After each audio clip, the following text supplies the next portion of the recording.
Hello, hello, hello, everyone. Come on in. I know that you guys are joining us. We see people are coming in right now. We're starting session 5. I know that you are just getting all kinds of golden nuggets from today. The sessions have been amazing. And that's why, they've gone a little bit longer. So we hope that you could bear with us. But the content and what you are learning through these sessions has been so good that we couldn't cut them off. We had to go a little bit longer. But we hope that at the end of today that you're taking away some jewels that you can apply today to your career to catapult you to the next level. And this next session is no different. It's an amazing session. It's called Equipping Your Black ERG to Thrive.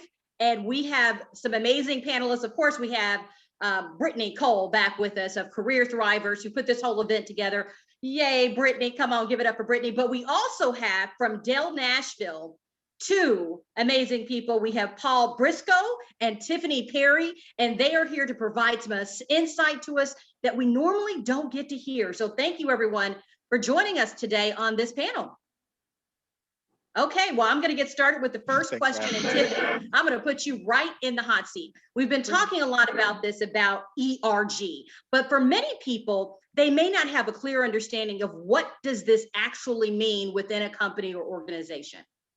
Well, first of all, thank you, Joy, for the invite, and I am excited about all things ERG. It definitely has a special place in my heart and has attributed to the 16 and a half years that I have been with Dell Technologies. It's literally the primary reason. But to answer your question, yes, there is a traditional definition of ERG, Employee Resource Group, where it's basically a place where employees can come together that share certain characteristics or life experiences where they want to find some sense of community. But the take or spin I wanted to talk more about today is more so on the word like resource, because I think it gets thrown away sometimes for the point of view of shared experiences and coming together. But when you really look up that definition of resource, of breaking down and providing a person with tools, money, assets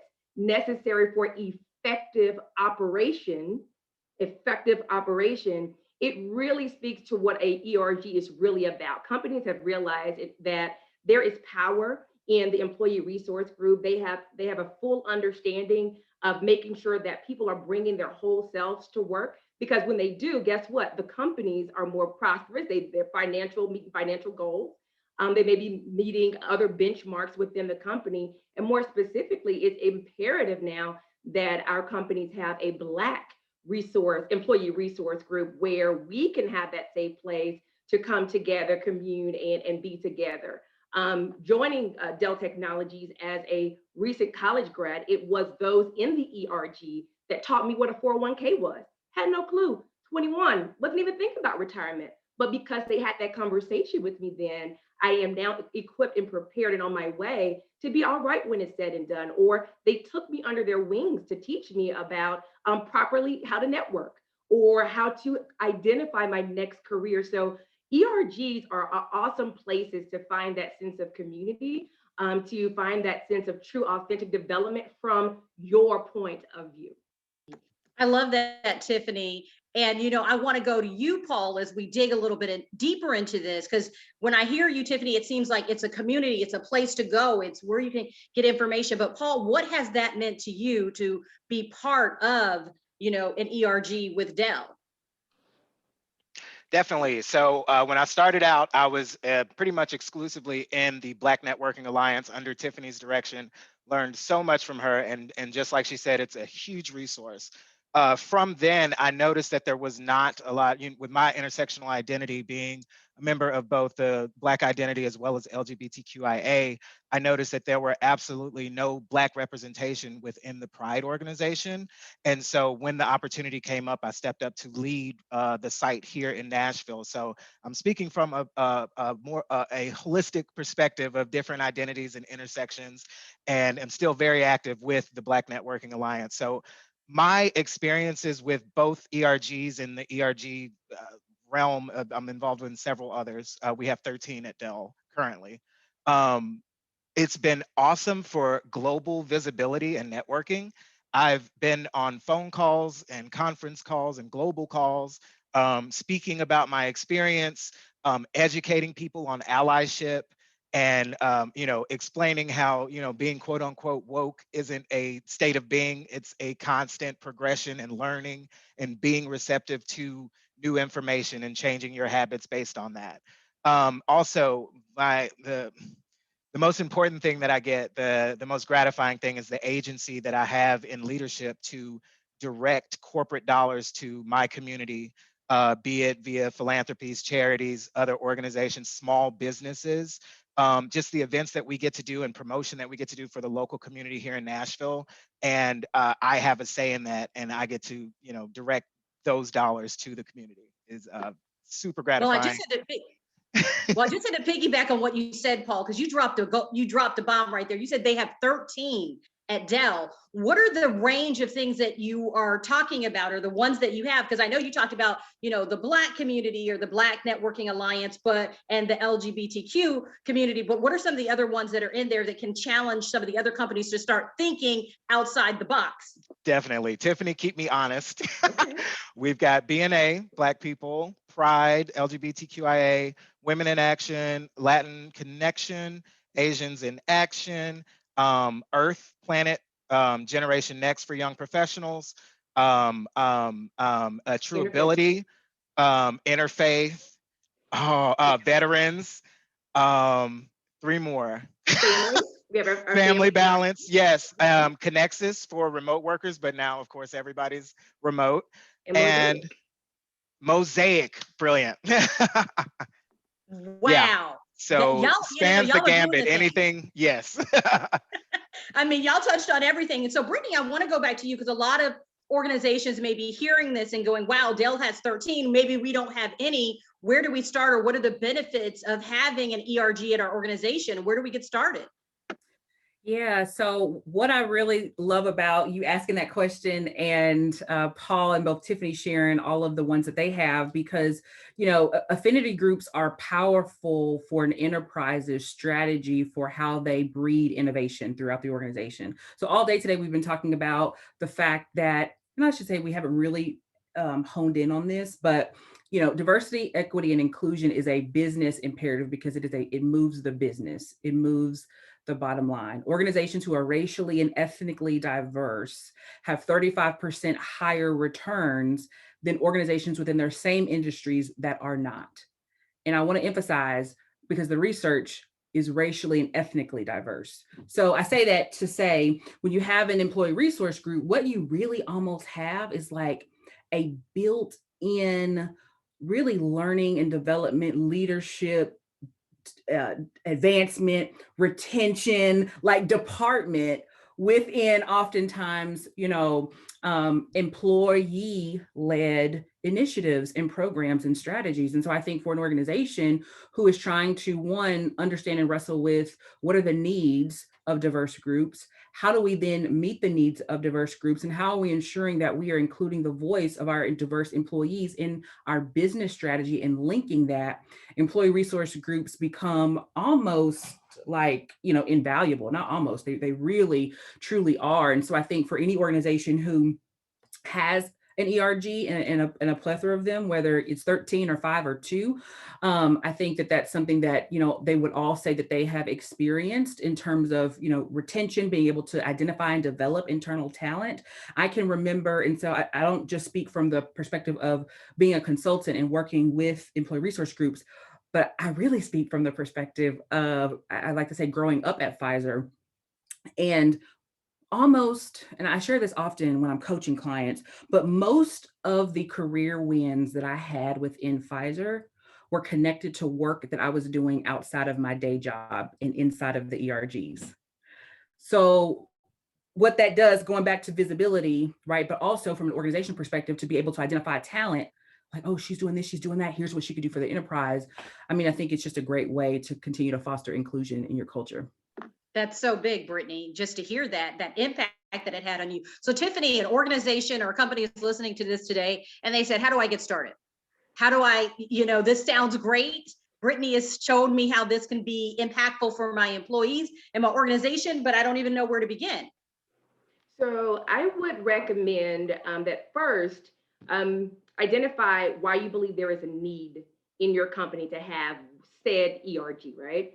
And then put your investigative hat on and go and find at least 5 to 10 other individuals in your company that share that same need. Because what you don't want to happen is that you are the only one Lone Ranger that have this particular belief or conviction. You may not necessarily have the steam momentum or get the backing you need to establish it at that point. So if you can go off and find within your just immediate circle individuals that are interested and say, yeah, we actually need something like that, that would be the first step. And then additionally, when you're out there exploring, if you could find some type of executive, a director or a manager that will sponsor your potential efforts, that is critical and will be helpful when you get to the end game of proposing this. Then the next step I would say would be organize, research, and create a plan. So when I say organize, you 5 to 10 people come together. Let's talk about what your experiences were at other companies or when you were in college, or why do we want this thing to happen? And then let's go research. If you have other ERGs in your company, go talk to those leaders. Or if you have a diversity or inclusion leader that handles just employee resource groups, go speak to them and ask them about the criteria or what will it take to have a local chapter or an ERG created in your environment, and take that time to create your purpose. What do you want the vision to be? What would you want your name to be? What do you want your logo and colors to be? I mean, it doesn't have to be so, up and down and strict. Make it fun and make it interactive, because you're creating something that we're hoping that will have legacy and will last past your tenure within the company. And then the last step would be to set up that meeting. So again, if you have a local presence within your company that is represented from diversity and inclusion, I would speak to them first to let them know this is what we have. We have 5 to 10 already members. This is what our mission is, vision is.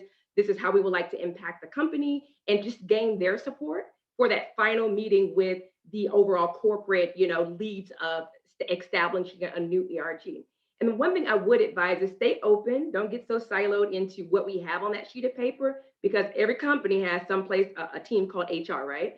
And HR is going to come through and they're going to streamline kind of what it is that they want to present to the rest of your company. But I would say that small group of 5 to 10, find what are your convictions? What are those non-negotiable items that you don't want to have watered down, right? Because we want authenticity. We want to be able to impact the group that you feel there's a need for, correct? So if you do happen to have some HR come back and say, well, I don't like your word Black in Black Networking Alliance, can we call it African American?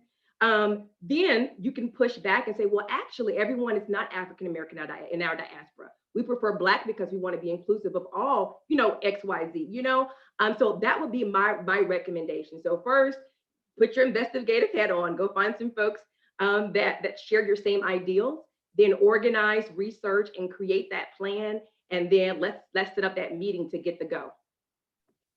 I mean, you broke it down for us, Tiffany. We now have a game plan of exactly what we need to do. But Paul, I wonder from your perspective, like say, for example, with the Black Networking Alliance, it does become a safe place for, Black people within the company, but how do you not make people feel like they're being excluded or develop allies within that? Because I'm sure there could be pushback. I don't know if all companies will experience that, but I imagine there could be potentially some pushback. So how do you create allies in this process? Definitely. So the allies will come. You need to make a concerted effort to attract them. You need to make a concerted effort to be where the allies are when they're having events. One thing I love about Dell Nashville, we collaborate so well. Literally earlier this morning, we had a Pride in BNA presentation of intersectional identities for capping off Black History Month. And of course, I'll be at their event later today, rooting them on. And so you have to show up for the people that you want to show up for you. Some of the best advice that I received from my aunt, I'm blessed to have close proximity to. She recently retired, but she was chief TNA coordinator for a Fortune 500 company. So, she gave me and my brother just, all the gems. And one of them was that, you can't go into work with a us versus them mentality that a lot of older generations might harbor or still have. They need to know that they can trust you. They need to see your full self and know that you are a round and dynamic and complex human being to build that trust and garner the support and the sponsorship from those people that you work with. I mean, what you said right there was really powerful. It's not an us versus them. And I loved how you talked about that, because I think that's a critical point, that people don't feel like that, and that these are really a resource and they're benefiting the organization. So Brittany, turning it back to you, how can people approach their leadership about this to say, hey, this is something that we want? I know Tiffany gave us some initial steps, but from somebody from an outside perspective, how do you paint the picture that this is necessary and needed? With leaders, you have to leverage, and we heard this earlier in our kickoff session, and I think DaCosta said it best, and I try to reiterate it often. The broader conversation around diversity, equity, and inclusion is beyond it being the right thing to do. It is the must thing to do. Here's how you talk about it with leaders. So turnover costs the US economy, so US businesses, when they have to replace talent that leaves voluntarily and involuntarily, $1 trillion.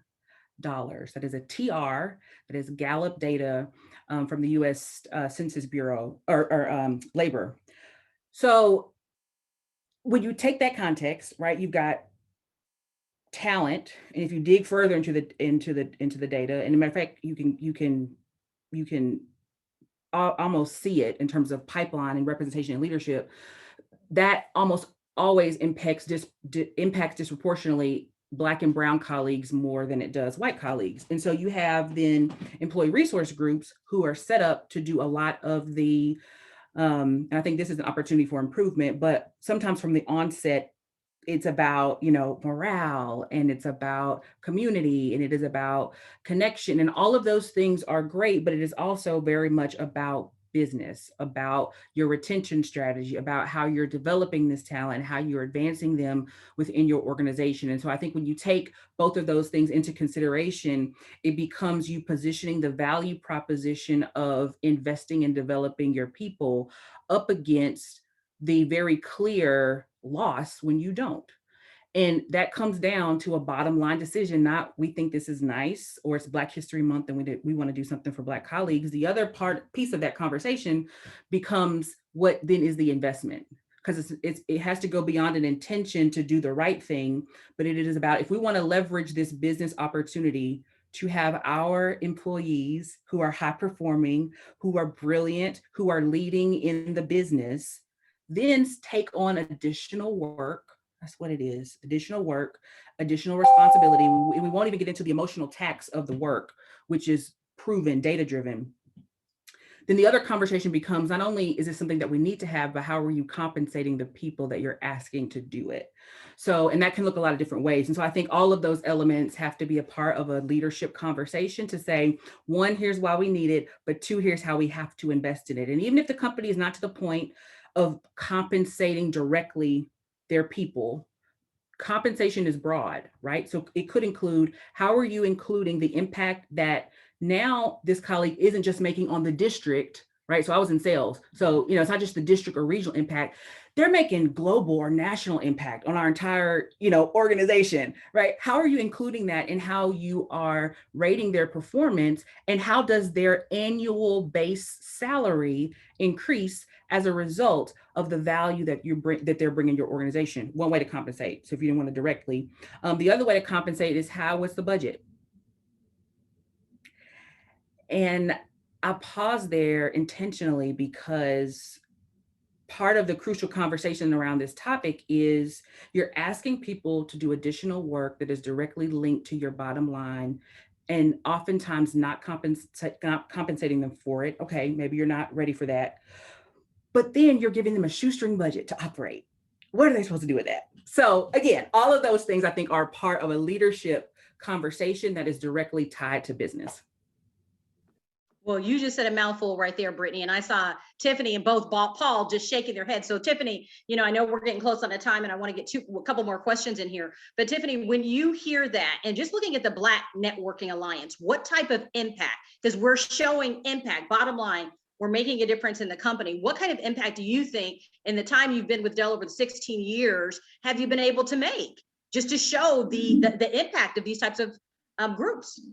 Well, I'll say this, Brittany is spot on. When I say shoestring budget, I mean, yeah, so we have been working a lot of magic in Black Networking Alliance. And Gotta have I put on collaboration. and I put on a new hat in 2019. I joined the Black Networking Alliance global PMO team as well, so that I could drive more impact, be more part of those conversations to drive that down to the chapter level. But as far as impact is concerned, so like anyone that knows Tiffany Perry, in anything that I do, I'm all about not wasting time, being impactful, being intentional. It's one of my pet peeves. We don't want to waste time. So in order for us to really have impact and do what we're set out to do, you have to truly know who you are. And so I always, anything that is approved, anything that I'm going to be a part of, I research what's the mission, what's the vision, and then globally or higher up, and then we put our eyes out there and our ears, open our ears. What are we hearing from the employee team members at our company? What am I hearing in some of my mentor sessions that are common themes? What are some things I'm hearing from leadership as to aspirational goals of what it is that they're wanting versus how we are actually experiencing that as a Black and brown individual in our company? And then formulating a local vision plan that we move and we thrive out of. And so one example would be like last year around this time, after the murder of Ahmaud Arbery, a lot of team members were just kind of shaken. They didn't quite know what to do, didn't know how to show up. Pandemic just started. We're trying to figure out what that was supposed to look like. And I just heard frustrations in individuals' voices of like, what could we do, shoestring budget, to drive some type of impact. And so with a person like me, who is definitely not social media savvy, I had to go to some of our younger team members to say, hey, I saw this video on, I said the Instagram, don't judge me, please. Instagram of Vanessa Simmons, and she had her trainer on, and I thought it was such a cool idea, right? And so from that conversation going to them, we created what was called the Boost of Vitamin B and A. And it was a weekly publication that was addressing our mind, body, and our spirit. So mentally, we provided access to free podcasts that would talk about mental health, professional advancement. And then we also did the same thing for physical activity. If someone was doing an exercise class that week, we'll post it, put it out there in this publication. And then lastly, we put together some fun stuff like a playlist that people could go through when they wanted to unwind, because again, everyone was at home. I don't know ones with kids. I have 2 here, they're distance learning. You needed to unwind a little bit, right? But then tying it back operationally to the company. So in our benefits, we had something that was called Me Equilibrium, where they would send out a daily cup of calm. And it was literally like a 3 or 4 minute read to kind of help you in whatever the topic may be for the day. It could be how to manage stress, how to speak to your upper leadership, how to progress your brand. But it was literally like a 4 minute read, and we would make that a highlight, because then we would tie all of our membership back to that resource that the company has paid a lot of money for that subscription to actually help benefit us as an ERG. So that was one thing about keeping your ear to what is the need of your company, your group. And then we also had, I'll do it very quickly, Joy, after things happened and the murder of George Floyd, again, we were expected to show up full self and no one was addressing anything. And so we did just a straight, how are you feeling? It doesn't have to be elaborate or anything. Well, we provided a safe space for people just to come, no judgment. We didn't answer any questions. We weren't talking about solutions. We just wanted people to get it out, because It was not recorded. Seen or heard, and just having that platform, we had people that weren't even invited. I mean, it was literally just our chapter. We put it together the next day it was on. And we had folks in California, Georgia, mid-Atlantic area, New York. It was needed, right? But it's because we were in tune with what the people needed and what we needed to provide for this company. Because again, we're here because of the company. If they're not addressing it, we're here to address that need. Well, Tiffany, talk about an impact. Whoa, you just broke it all the way down. And so I think that just shows the importance. So Paula, I just want to end with you. If there are any final thoughts for companies here today or organizations who are represented here today, who start to think, maybe I want to do this, why is it imperative? I mean, we've heard what Tiffany said, but from your perspective, what would be your last final thoughts to those companies? It's imperative stay agile and competitive. I posted an article on my LinkedIn a couple days ago where, you know, and even when people reach out to me, like I've had people, you know, email me like, hey, well, I think you'd be a great fit for this. My first thing is, so what is your trans bathroom policy? What are you doing for this? What are you doing for that? And it shuts them down. And I know that I don't want to be at a company that hasn't even considered certain things, that doesn't have an employee resource group to join, or other projects that they're doing for an inclusive environment. So that would be like, it's so valuable to do that. And there's so many tools and resources that you can use for anybody who's having trouble leading an ERG. I recommend top things to entice people: professional development, offering mentorship, or I do weekly podcasts with the Pride ERG for career development. I want to feature some of yours soon, Brittany. And anything, of course, prizes are always cool, but you know, people are there for work. Like Tiffany said, find out what the people want, what the people need, and it'll bring them to you. But professional development is probably my number one way to attract membership and engagement. And if What I'm you said, this is, oh, go ahead, go Joy. ahead, go ahead, Brittany. Well, I was just going to add one more thing, because I saw Tracy's comment, and I did want to just speak very briefly to some of the different nuances that I see. So factually data-driven, very quickly, because I like to always start with data. Diversity and inclusion has predominantly advanced. Like when you look across communities and you look at the intersecting identities, white women. Okay, so that's the bottom line that we know in the data. So then how you see that through an organization is that most of the time, the women's ERG is the largest, fair, but it is also the most heavily resourced, getting back to this investment perspective. And then what I don't see on the other end of that spectrum is then how is that women's ERG being held accountable to the intersectional identities within the ERG? So the experience of a Black woman and a white woman and a Hispanic woman is not the same in the workplace. And so again, there are lots of resources out there, but if you are a leader and you're considering, how do I do this and how am I intentional on that intersectionality piece, which I heard Paul say several times, and it took me back to moments where I'm like, we really planned, as an example, you know, it's the sales meeting, regional, all the ERGs are doing breakfast, and we planned the women's ERG and the Black ERG at the same time. Which one am I going to? Because I'm both. So again, be mindful of that as you're thinking about your ERG and your organization.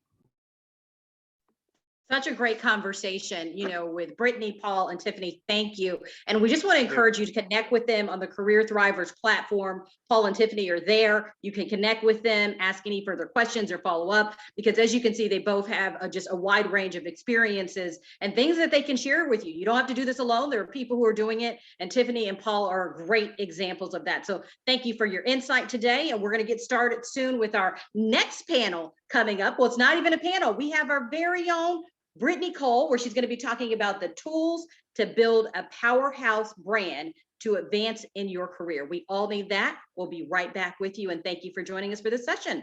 See you soon. Thanks for having us. Thank you.